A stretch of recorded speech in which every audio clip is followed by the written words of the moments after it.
Yo, what's going on YouTube? It's Thursday, and you already know what that means. It's time for another Division video. Now, if you didn't catch last week's one, then I took a look at the Snowdrop engine, the foundation that the Division is built on, and how it allows the team to build this awesome looking game. So if you haven't seen that, then head on over to the channel at the end of this video and check that one out. But today, I want to talk about teaming mechanics.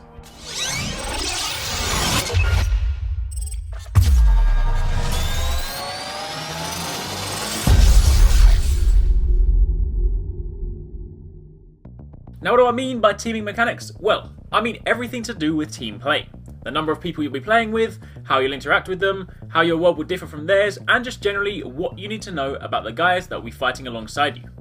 So first up, I covered this in my companion app video, but just for the sake of clarity, teams in the Division are formed of up to 4 console-based players, and can also be joined by a 5th companion app player. In other words, someone playing from their tablet or their phone, potentially sitting on the toilet while doing so. As previously discussed, while players coexist on the same server, each player has an instanced version of their own world. So when you form a team, the host invites his or her friends into their world, and that becomes their playground. That also means that when you're in that player's world, you're continuing from where they left off. Quite whether that progress or experience carries back into your own world does remain to be seen, but for now, just know that the experience you play out depends on the host you join. Now, while you're teamed up and in someone else's world, the experience scales to cater to that. So what I mean by that is that if you're playing solo and you are, for example, attacking this police station, on your own there may be 8, 10 enemies say, but then if you play as a team of 4, 10 enemies isn't much of a challenge, is it? So the game will scale up according to your party size. That means more enemies, more rewards, better XP, and most importantly, more loot. Everybody loves loot.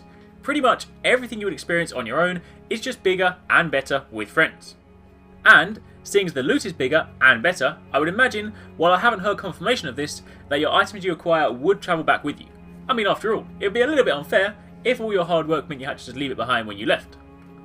Now, if you saw last week's video, you'll remember I also spoke about how the team at Massive aim to achieve complete immersion with the Division. And one particular technique they used to help this were the floating HUD elements, the life bars and skill options that float by both your own character and your teammates. The reason for this is so you can stay looking centrally at the screen and not have to glance to the side to see how they're doing. But the reason I brought this up again is because this ties nicely into the teaming mechanics. See, as well as their life bars, you'll also notice you can see their active skills. You can have a total of 3 skills active at any one time, but these can be swapped out on the fly, and this is what I want to focus on. See, by being able to see what skills your teammates have active means that you can adapt to suit the situation better. For example, let's say you notice that all 3 of your teammates all think they're Rambo and they're running in with nothing but offensive skills. And no matter how good they think they are, they just aren't going to make it without some sort of medic to help them out.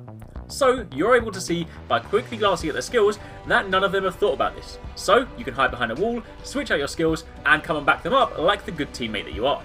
And it's something as simple as giving all players visibility on your setup that allows for better teamwork.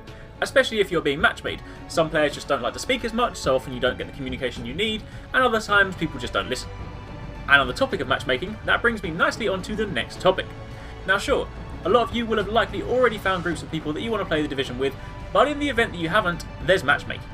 But it's not any old matchmaking. See, the team have got a system in place that aims to match you with like-minded people.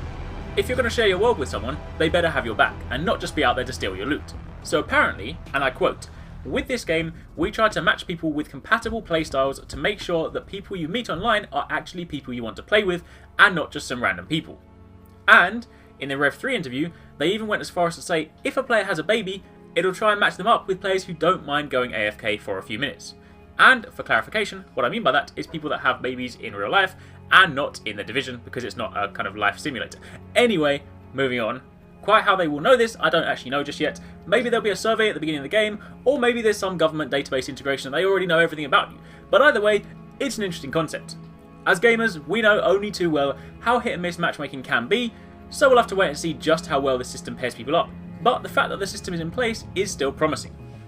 And with that all said and done, that, my friends, brings me nicely to the end of this video.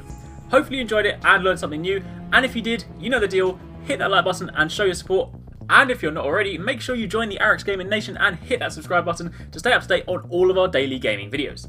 Thank you very much for watching, take it easy, catch you next time, peace out.